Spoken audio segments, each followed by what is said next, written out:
Join me as we journey back to the 60s and unearth some more neglected TV treasures. Ready for a nostalgic trip back to the 60s? Let's go.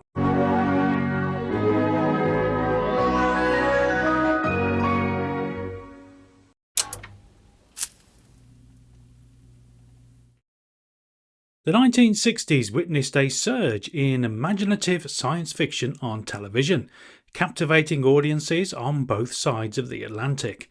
From Britain emerged Out of This World, a compelling anthology series hosted by the iconic Boris Karloff. Premiering on ITV in 1962, the series drew upon the literary brilliance of science fiction masters like John Wyndham, Isaac Asimov and Philip K. Dick. Adding to its pedigree, several episodes were adapted for the screen by Terry Nation, later renowned for his contributions to Doctor Who and Blake Seven. Sadly, only one of the 13 episodes produced, Little Lost Robot, based on Asimov's short story, is known to exist today. Evening. Tonight we meet Major General Calmer, charge of Hyperbase 7 in the area of Saturn. His hobby is breeding oxygenated roses. As a matter of fact, this one was flown into me this morning. But life on the General's research station is not all rose breeding. His team includes a group of nesters, robot slaves manufactured by man. And something quite unpredictable happens amongst those slaves in tonight's story. Little Lost Robot. Fortunately, this surviving gem is available on DVD. Despite critical acclaim and popular appeal, Out of This World didn't return for a second season. Its promising future was cut short when series creator Irene Shubik and producer Sidney Newman transitioned to the BBC.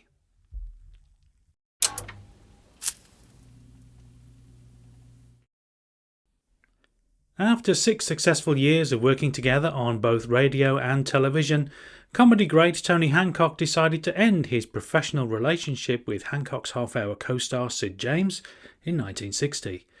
Feeling that audiences were perceiving them as a double act, Hancock wanted to go it alone. As a result, Hancock's half-hour writers Ray Galton and Alan Simpson created a new comedy series especially for Sid.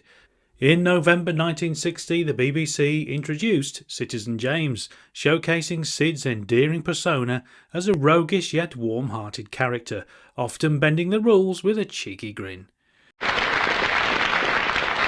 Hello. Down again. Trap 6, Champagne Charlie. The air went past, the trap opened, and he fell out. Oh, they hadn't inquired. I found out what it was all about. The boys were switching the dogs, you see, so they had to disguise Champagne Charlie. They painted him just before the race. It got a bit hot inside the traps, and he got stuck to the wood. It only happened to me. Oh, well, what's the good of complaining? Money isn't everything. Mind you, if you haven't got any, and Charlie's cutting up those salt beef sandwiches, life can be very bitter.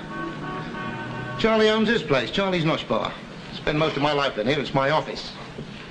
Well, I say office. I got a phone in there he lets me use. If it rings and he answers it, it's Charlie's Nosh Bar.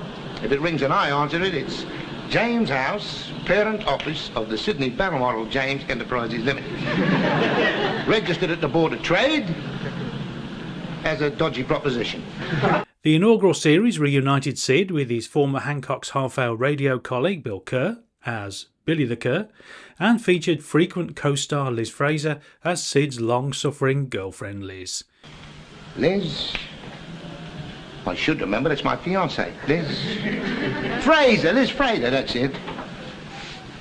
The chemistry between the trio was undeniable. Following the departure of writers Galton and Simpson in 1961 and the arrival of Dick Hills and Sid Green, the second series underwent significant changes.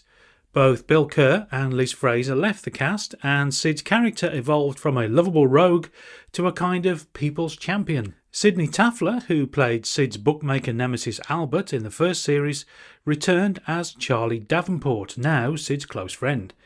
While the second and third series may not have quite matched the brilliance of the first, they still delivered ample comedic moments.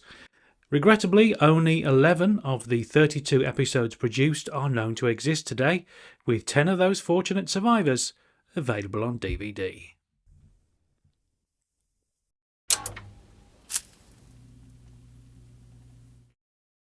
Continuing on somewhat of a carry-on theme, the largely forgotten ITV sitcom Our House, which premiered in 1960, shared several connections with the renowned Carry On film franchise. Its ensemble cast included Carry On regulars Charles Hawtrey, Joan Sims and Hattie Jakes, while the second series welcomed future Carry On team member Bernard Bresslaw, fresh from his success in The Army Game. Adding to the Carry On connection, Our House was penned by Norman Hudis, the screenwriter behind the first 6 Carry On films. The premise of Our House centred on 9 individuals, each unable to afford property on their own, who pool their resources to live together in a large house. As with several of the programmes featured in this video, the majority of the 39 episodes produced are now sadly lost, with only 3 known to survive. Fortunately, the surviving episodes are available on DVD.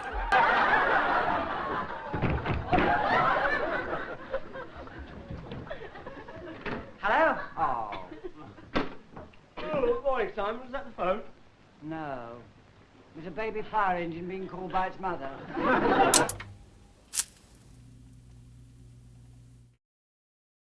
Staying within the comedy genre for this next entry, Mrs. Thursday featured the prolific character actress Kathleen Harrison in the title role, a Cockney charlady who, upon the death of her wealthy employer, inherits £10 million, a mansion, a Rolls Royce, and controlling interest in a multinational corporation. Despite her newfound wealth and power, Mrs. Thursday maintains her warm-hearted, common-sense approach to life, often disregarding the advice of her suave butler and financial advisor Richard Hunter, played by Hugh Manning. Mrs. Thursday proved an immediate success with viewers upon its initial broadcast in 1966, even managing to dethrone the ratings giant Coronation Street. While Mrs. Thursday is available on DVD, albeit somewhat difficult to find, episodes can also be viewed on YouTube.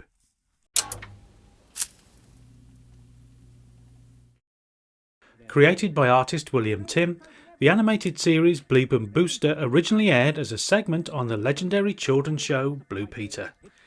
The series followed the adventures of a young boy named Booster who builds a rocket in his backyard and blasts off into space. There he encounters Bleep, a friendly alien, and the 2 new friends embark on a variety of galactic escapades. While the television episodes themselves may be less widely remembered, Bleep and Booster achieved greater recognition through their own annuals, published between 1967 and 1969, and their frequent appearances in Blue Peter annuals. As an interesting aside, William Tim was also an accomplished sculptor. His works include bronze statues of Petra, the first Blue Peter dog, and Guy the gorilla, perhaps London Zoo's most famous resident.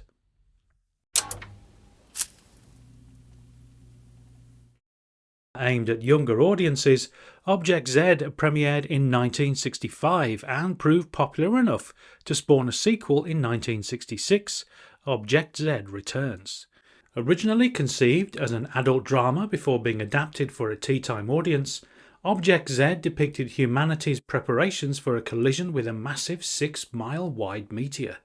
In an attempt to avert global catastrophe, scientists devise a plan to deflect the meteor using a rocket equipped with a 400-megaton atomic warhead.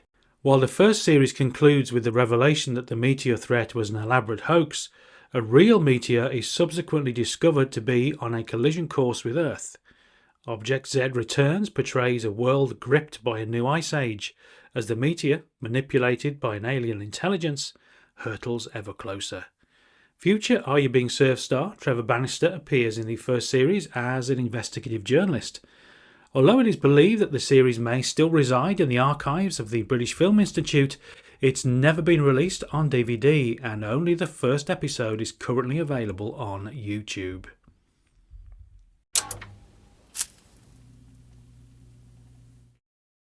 The good old-fashioned swashbuckler was a beloved staple of British television throughout the 1950s and 60s.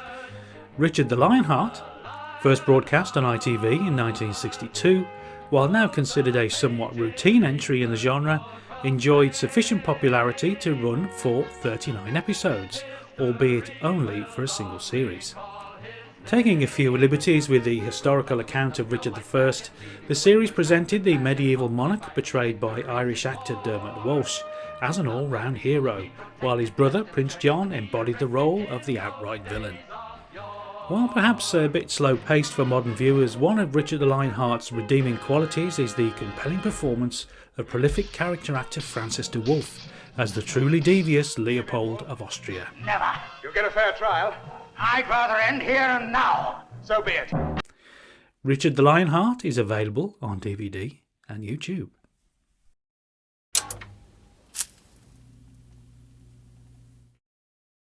Another entry in ITV's swashbuckling canon, Sir Francis Drake aired for a single season of 26 episodes between November 61 and May 1962.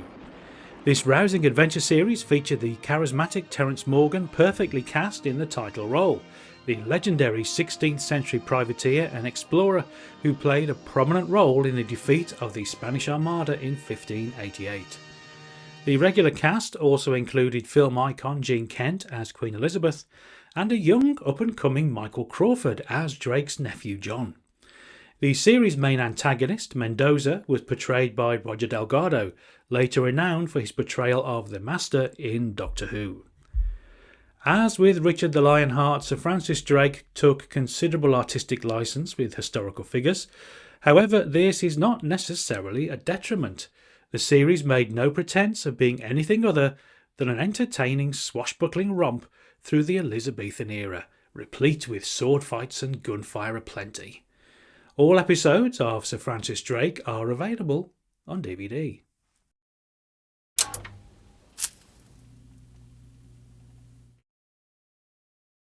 Running for an impressive 109 episodes between 1968 and 1973, the action-packed Freewheelers is a frequent request in the comment sections of previous forgotten TV videos on Stuview TV. Produced by Southern Television for a younger audience, Freewheelers remains one of the most action-packed children's television series ever created. The Freewheelers were a team of crime-fighting teenagers frequently enlisted by security organisations. The original group consisted of Chris, Bill, played by Bill Owen's son Tom Owen, and Terry, portrayed by Mary Maud. In these early series, their primary adversary was the nefarious Colonel Von Gelb. Later series saw a change in the Freewheelers lineup, with Steve, Mike and Sue, played by the popular Wendy Padbury, undertaking missions assigned by the debonair MI6 agent Colonel Buchan. The makers of Freewheelers made their intentions clear from the outset, with one publicity blurb stating, "Action is what Freewheelers is all about. The snarl of high-powered engines, the stammer of automatic rifles, and the shattering roar of a bomb that only just missed blowing the Freewheelers sky high." Series 6 of Freewheelers is available on the Talking Pictures TV Encore catch-up service.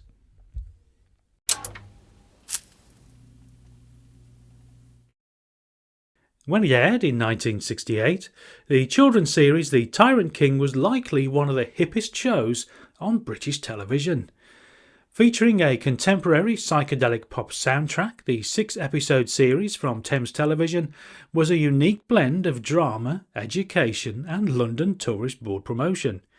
Based on a book published by British Transport, the series aimed to encourage young people to visit the capital and utilise public transport. With 3 fashionably dressed teenagers as the main characters and a soundtrack brimming with current rock and pop hits, The Tyrant King clearly targeted its intended audience. The central narrative followed 3 inquisitive teenagers, Charlotte, Peter and Bill, as they embarked on a quest to find the mysterious Tyrant King. Their journey took them to famous London landmarks like the Tower of London and Buckingham Palace, as well as trendy areas such as Carnaby Street. So, if you've been desperately trying to recall a 1960s children's television series which featured music from bands like Cream, Pink Floyd and the Rolling Stones, this is it. Originally broadcast in black and white, the network DVD release presents all episodes in full colour. Do you remember any of the TV series featured today? Are there any which you would love to see again? Do please let me know in the comments. As always, many thanks for watching, and do join me next time for more nostalgic goodness.